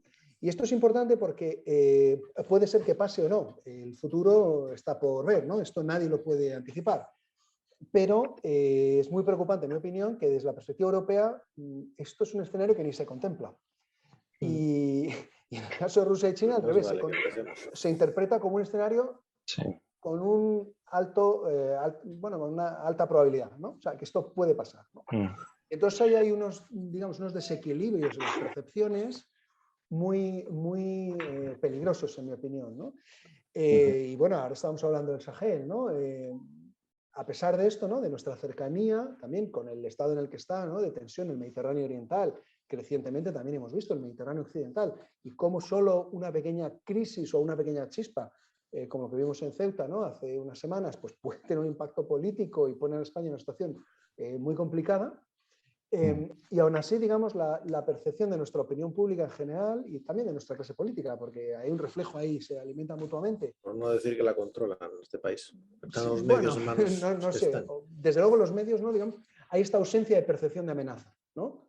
De percepción de amenaza y de ausencia de percepción de grandes riesgos. Y esto yo creo que es problemático, ¿no? Y bueno, el caso de Afganistán, bueno, nos da la sensación de que pasa lejos, pero no necesariamente tan lejos, ¿no? Antes comentábamos, ¿no?, estaba comentando Gustavo la cuestión del tráfico de heroína, ¿no?, y cómo esto ya tiene impacto en territorio europeo, muchos otros aspectos que también, ¿no? Y porque esto, ¿no?, la perspectiva amplia tiene que ver con esta competición con Rusia. Eso es. Yo ahí veo también, bueno, si me permitís la intervención, muy rápido. Claro. No solo que en el caso de Afganistán estamos hablando de que lo que está sustentando, ¿no?, a nivel económico a toda esta sociedad tan tribalizada es sobre todo el cultivo de opio, pero ya como digamos estamos extrapolando todo este tipo de cosas que son conflictos, en este caso en una zona concreta, a lo que es las grandes competiciones desde el punto de vista de control del mundo, ¿no?, a nivel no solo geopolítico sino también económico. Está claro que las grandes fuentes de dinero y por tanto de poder en el mundo, pues yo creo que son, por un lado, todo lo que es el tráfico de armas, ¿no?, y el negocio de la guerra, y por otro lado, bueno, la especulación financiera, y por otro lado también lo que es el paradigma de sostenibilidad, no a nivel ambiental, que es de lo que se hablaba más, sino a nivel productivo, ¿no? ¿Dónde está la base? En una economía basada en fuentes de energía en la que los lobbies de poder que controlan petróleo y gas principalmente siguen siendo los que mandan en el cotarro, ¿no? se está hablando también de que en estos próximos años, en esta próxima década, se está buscando, claro, con la etiqueta de ecológico, ¿no? El cambio climático, tenemos que frenarlo. También se busca de otra manera un cambio de paradigma, en un nuevo equilibrio de fuerzas en cuanto a distribuir más o cambiar de manos el poder que sustenta el hecho de dominar las fuentes de energía, ¿no? Y de ir a un modelo más sostenible, por supuesto, pero yo creo que de trasfondo está cambiar el paradigma, ¿no? Que los países que hasta ahora tenían la sartén por el mango, que eran los que controlaban el petróleo y el gas, ¿no? Tengan un poder más relativo, porque hay una fuerza muy, muy emergente en un modelo energético basado más en fuentes renovables y en dejar atrás los combustibles fósiles, salvo para pura emergencia, ¿no? Como son grupos electrógenos en hospitales y demás, ¿no? Ese es un impacto que esperemos ver. Iba a decir, también No hablando de sé ese tipo de factores. no sé qué, digamos, qué correlación podrá haber de todo este caldo de cultivo de posibles cambios de competiciones geoestratégicas, ¿no? en el mundo con el caso que nos ocupa, que ha sido muy puntual, que ha sido eso, como bien decís, digamos, la retirada de Afganistán estaba más que planificada, ¿no? Esto ha sido una evacuación de emergencia porque ha sido, un efecto dominó. Gracias. No, a ver, la retirada tiene todo que ver con esta idea de centrar esfuerzos. O sea, este es el cálculo al que llega Estados Unidos, que está ahí, digamos, en una misión sin fin, que no va a producir los resultados esperados, que la transformación de Afganistán no va a ser, evidentemente hay un fallo ahí de prospectivo, ¿no? La idea de ellos, obviamente, no creo que, o sea, no estaban esperando que cayera cuestión de horas, ¿no? el gobierno de Ashraf Ghani, pero desde luego el objetivo de la retirada, que es una cuestión también de que hay un consenso bipartisano, ¿no? De los dos grandes partidos de Estados Unidos, que va más allá de las rivalidades demócratas-republicanos, Trump, Biden o Obama antes, es concentrar todos los esfuerzos en la competición con China. Y para eso llegan a la conclusión de que, bueno, que el despliegue en Afganistán distrae y hace malgastar esfuerzos y atención, ¿no? Y voluntad política en esto, ¿no? Yo creo que lo que es discutible es si la retirada completa es la mejor de las opciones, pero bueno, esto es quizás otro debate. Pero desde luego la retirada está motivada por eso, ¿no? Y por eso en esta década vamos a ver eso, ¿no? Entonces, por ejemplo, una cosa que evidentemente que están explotando ya Rusia y China, ¿no? Lo vemos, las narrativas que van difundiendo y que las vemos en nuestras redes sociales, ¿no? En Twitter lo puede ver cualquiera, ¿no? Porque le llegan de una manera u otra. ¿Qué narrativa están diciendo? Bueno, pues que Estados Unidos ha fracasado, Occidente ha fracasado y además Estados Unidos es un aliado no fiable, ¿no? Y aquellos que su seguridad descansa sobre el paraguas norteamericano harían bien en replanteárselo porque es no fiable, ¿no? Y esto, puede ser problemático, ¿no? Por dos razones. Por un lado, porque si Rusia y China llegan a convencerse a asumir su propia propaganda, que esto puede pasar, ¿no? O sea, tienes un discurso propagandístico, puedes llegar a creértelo, ¿no? Si tienes un discurso un debate muy autorreferencial, etcétera, y esto puede llevar a que quieran testar en otros escenarios, en otros contextos, si Estados Unidos efectivamente sí o no, y esto puede llevarles a, digamos, a ser más osados, ¿no? Contra algunos aliados. Calentita. Y también porque puede llevar a otros, ¿no? A convencerse de que esto es verdad, ¿no? Y este es el caso de los europeos, ¿no? Y yo creo que lo que hemos visto estas semanas del caso de los europeos, que por un lado hay países europeos que, bueno, que es razonable, ¿no? Es comprensible su malestar con cómo se ha gestionado la evacuación, ¿no? Porque en algunos casos parece pues, que se enteraron sobre el terreno y sobre la marcha por la simple razón de que iban, en fin, por Kabul y de repente se dieron cuenta de que no había soldados ya norteamericanos donde siempre los había, ¿no? Y claro, enterarse así, evidentemente esto genera un malestar y obliga a reaccionar muy rápido y esto genera pues, estrés político, ¿no? En cada uno de los aliados europeos, pero eso, que es razonable, convertirlo en tenemos que, en fin, que el vínculo transatlántico ya no es relevante, en mi opinión, es un peligro, o sea, es una mala idea desde el punto de vista europeo, porque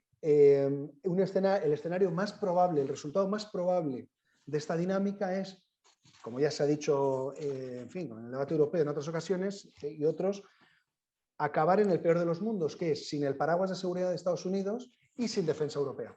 Y este es un escenario que es posible. Y tal como está la dinámica, tal como es el reparto de fuerzas dentro de Europa, tal como es la ausencia de voluntades políticas en las cuestiones de seguridad, de defensa y seguridad, y tal como son los debates de asuntos estratégicos en Europa, dentro de la Unión Europea, en cada uno de sus Estados miembros y en Bruselas, este es un resultado que es, en mi opinión, el escenario más probable en esa dinámica. Y ese sería el peor de los mundos para Europa, ¿no? Sí, porque hay un antimilitarismo cada vez más militante, valga la pseudo redundancia, y en ese sentido por eso, el diablo está saliéndose eso, con la suya, ¿no? Está convenciendo a Europa de que no existe. Eso pesa mucho, eso impulsa a los decisores políticos a tomar unas u otras decisiones, porque también piensan en sus cálculos electorales, ¿no? En lo que quiere su opinión pública y en la idea de, bueno, pues que hay que hacer también, obviamente, lo que la población demanda, ¿no? Para eso es una democracia. Sí. Pero, claro, el riesgo es acabar en ese mundo, ¿no? Porque, y yo, en mi opinión, en fin, se puede ser muy europeísta y al mismo tiempo pensar que el paraguas de seguridad de Estados Unidos sigue siendo imprescindible para Europa. Todavía no hay una alternativa realista y creíble a eso. Claro, mientras no la haya... Y queda mucho, yo creo, para que podamos hablar de eso. Nada, muy brevemente. algo que estoy viendo también recientemente, lo hemos compartido en un hilo de Twitter, si te acuerdas, Miguel, que compartió Manolo, hablaba se retrotraía al Afganistán de finales de los 70 y cómo tuvo lugar una revolución laica y socialista, ¿vale? Que fue contra la que surgió, como decías al principio, me he conectado 5 minutos tarde, ¿no? Hablabas de los muyahidines y tal, y de qué es lo que motivó realmente la intervención de la Unión Soviética en Afganistán, ¿no? Entonces este hilo hablaba, pues, desde el punto de vista de datos históricos y tal, le daba un sesgo, ¿no? Que idealizaba incluso el régimen socialista que hubo en Afganistán a finales de los 70 y principios de los 80, que podría tener sus bondades, ¿no? Como diciendo, intentando venderlo como un caso de éxito, de implantación del socialismo en una época tan avanzada del siglo XX como los años 80, ¿no? Y de que al fin y al cabo una Unión Soviética casi en descomposición, a lo que había ido a Afganistán era acudiendo en ayuda de un régimen amigo. Ayudar y no como nos ha contado Nicolás. Efectivamente. Entonces, bueno, la cuestión es cómo de fuerte puede llegar a volverse este tipo de pensamiento sobre que, hombre, por supuesto, yo no digo que fuera una revolución que derrocase un régimen autoritario y que implantase un periodo de relativa libertad y prosperidad, ¿no? Pero bueno, no sé. A veces puede ser que también aparte del antimilitarismo veo un populismo muy creciente, nostálgico y romántico del marxismo. Sí, cuando a alguien de Podemos le dices que su partido es marxista-leninista, casi que te escupe a la cara, como si él te estuviese llamando fascista. Y tú dices, no, es que vuestro partido tiene una ideología marxista-leninista. Punto pelota. Otra cosa es que en la teoría eso estuviera muy bien y ya ves lo que ha pasado, ¿no? Con el marxismo y el marxismo-leninismo en concreto, ¿no? Pues, pues es que no sé. Tienes razón, porque efectivamente están intentando reivindicar esa intervención. Pero yo quería aprovechar, porque es que se nos acaba el tiempo. Hay una pregunta que ha hecho Fernando hace un momento que creo que merece la pena enhebrar en lo que se está comentando de las, digamos, potencias que están celebrando la salida occidental de Afganistán, que no solamente son China o Rusia, sino todos los regímenes y no regímenes, todos los, digamos, actores del islamismo radical en el mundo, que están dándose por vencedores, están crecidos es poco, y que sin embargo lo que estoy viendo, por lo menos en los medios españoles, es que no se está contemplando mucho como actor en el análisis. Eso nos ha pasado un islamismo integrista, no es una cosa que no están en el juego, son unos que estaban por ahí. ¿Están en el juego realmente o son un accidente geográfico? ¿Tiene una proyección a futuro lo que ha pasado o no? ¿Qué opináis vosotros? Bueno, yo, mira, al hilo lo que comentaba Miguel, por acabar, esta corriente antimilitarista, pues la podemos poner en el hilo de las declaraciones de nuestro presidente, que dijo que si había un ministerio que se podía quitar era el Ministerio de Defensa. Sí. O sea, con esa declaración yo creo que, luego a la vista está de quién se juega el tipo para luego arreglar estos desavisados, ¿no? Pero bueno, en el tema que comentas tú, pues eso, de este islamismo, pues con una proyección internacional de terrorismo internacional yihadista, pues puede ser un campo de entrenamiento a Afganistán, como ya lo fue en su tiempo, pero también te tengo que decir que el Estado Islámico y los talibán no se llevan nada bien, ¿eh? El tema es que converjan su ideología en el tema del wahabismo, pero poco más, porque luego ellos lo entienden de una manera más radical, ¿no? Los de gente del Estado Islámico y con los talibán. No me refiero tanto a colaboración activa entre grupos como al efecto llamada o ejemplo de tener un emirato, porque es lo que va a ser en Afganistán. El ISIS iba por el califato y estos van por el emirato. Pero sí, de facto lo tuvieron, eso es verdad, pero yo no sé, yo creo que Nicolás, yo sobre el terreno ya te puedo decir que lo que estamos viendo es en los informes prospectivos que se hacen, que es que, pues sí, aunque se lleven mal tanto el Estado Islámico como los talibán, de campos de entrenamiento o de que mire para otro lado el gobierno afgano, tranquilamente puede ser, como ya pasó en años anteriores. Esa es mi idea, ¿no? Esa es mi imagen que tengo. Sí, yo, como apuntas, Miguel, o sea, yo creo que sí, que esto puede tener un efecto inspirador, ¿no? En otras partes del mundo, ¿no? Todo tipo de grupos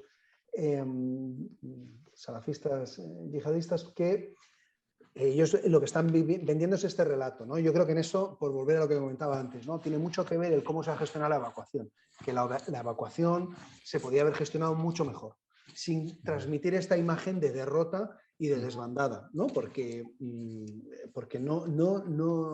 no había esta presión. El acuerdo con los talibán era ese, o sea, nos vamos a retirar, vosotros no atacáis, nosotros nos retiramos, o sea, digamos, esto estaba acordado y los talibán efectivamente no han atacado a las fuerzas occidentales mientras estaban gestionando esta evacuación, ¿no? O sea, que probablemente no había esta urgencia. Y este error, ¿no?, de cómo se ha gestionado esta evacuación, que esto es atribuible a la administración actual, Biden, ¿no?, que llevan desde toman posesión en enero y estamos en agosto, es lo que puede tener un efecto inspirador en otros grupos como Mímesis, ¿no? A lo largo y ancho, bueno, pues del mundo, que va pues desde Mauritania hasta Filipinas, ¿no? Esto es una posibilidad. Si Afganistán va a ser o no otra vez un santuario, esto está por ver y depende de dos factores. Por un lado, de que los talibán cumplan su palabra de que no va a volver a ser un santuario como lo fue en los años 90. Yo creo que, que ellos han aprendido la lección, ¿no? Y que no querrán ser esa especie de santuario al que todo el mundo pone el dedo en cuanto hay un atentado en cualquier sitio y sabe que ha venido desde ahí, porque su objetivo es que no los vuelvan a expulsar del poder.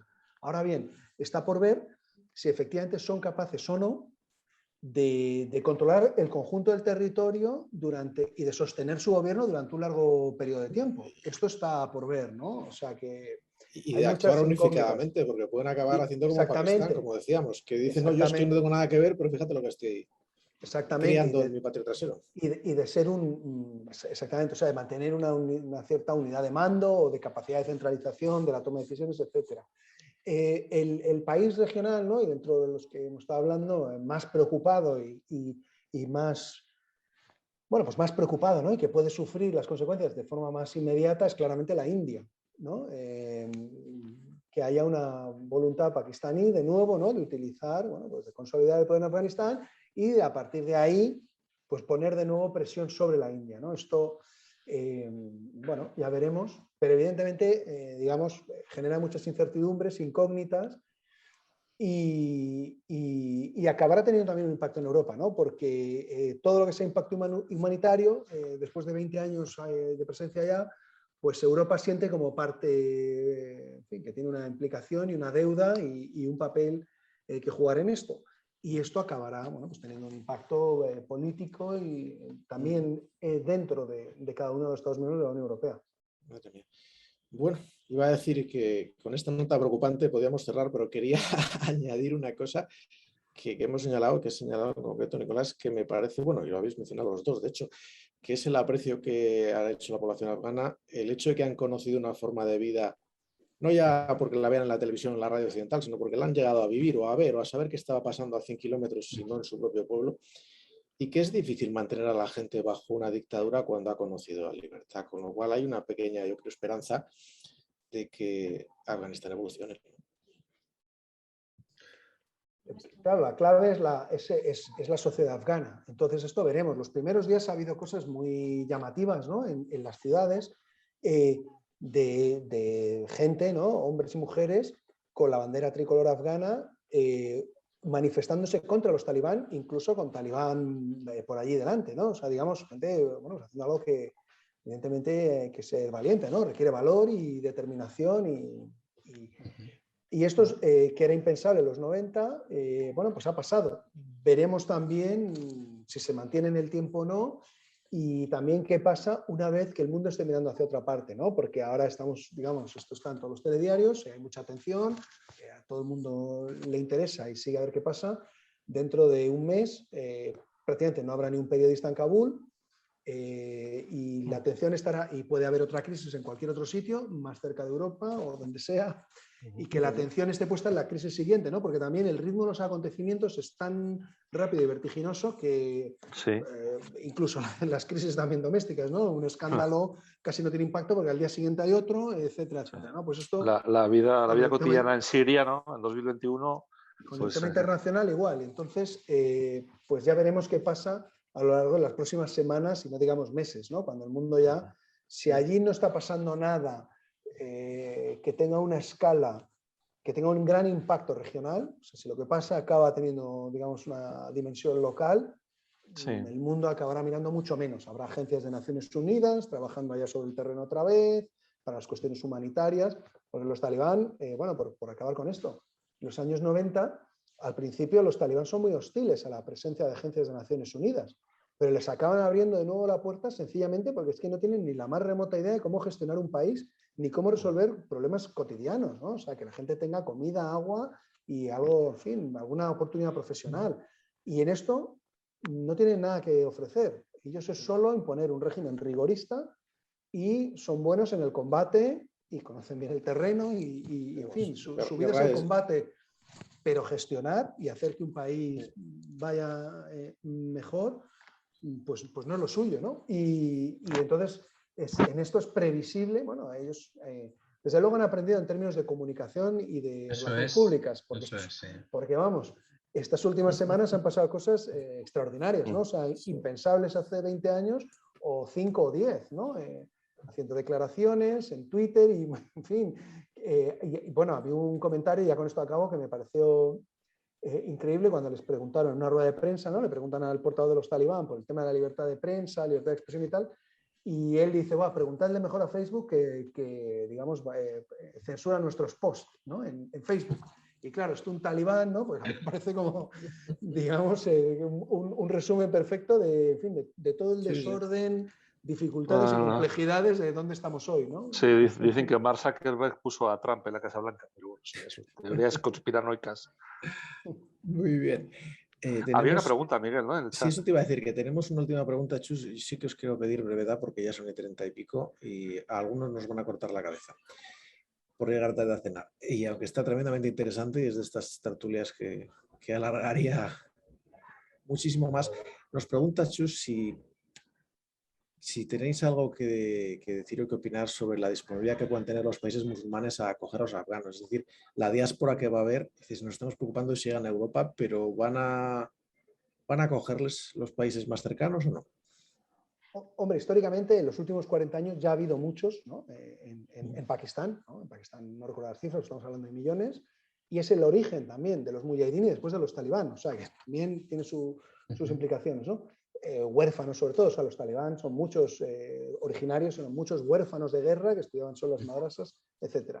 En Irán también ha habido muchos y ya veremos. Ahora, en el Asia Central exsoviética, muy pocos, porque también su capacidad de acoger es muy limitada. Y aquí es interesante ver que, por un lado, y esto es importante, y por eso lo voy a conectar con lo que comentaba antes, de poner en valor lo que hace Occidente, ¿no? Que somos muy dados al autoflagelo y a decir que somos un desastre, Occidente todo lo hace mal. Bueno, pues puede ser que haga muchas cosas mal, pero esta preocupación humanitaria, desde luego, países musulmanes ricos como Arabia Saudí u otras monarquías del Golfo, es mucho menor o inexistente, o sea, no van a asumir la gran factura.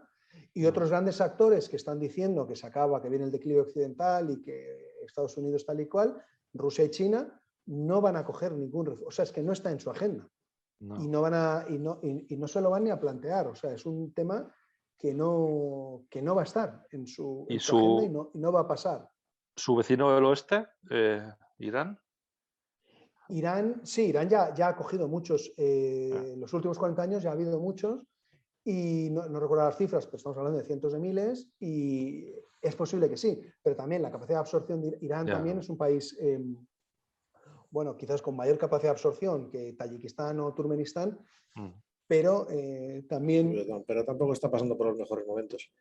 No, tampoco. Muy bien, pues Nicolás, Gustavo, Miguel y el resto de los asistentes, muchísimas gracias por una tertulia de lo más interesante. Os he aprendido mucho, además de un tema que, como hemos visto, importa más de lo que creemos. No queda tan lejos y tiene más consecuencias de las que pensamos. Muchas gracias por participar, muchas gracias por vuestro conocimiento. Muchas gracias a los ponentes. Muy buenas noches. Muchas gracias a vosotros. Oye, pues encantado de estar aquí con vosotros. Gustavo, Miguel, a todos, muchas gracias. Pues muchas gracias a todos también. Buenas noches. Hasta la próxima. Cerramos la grabación.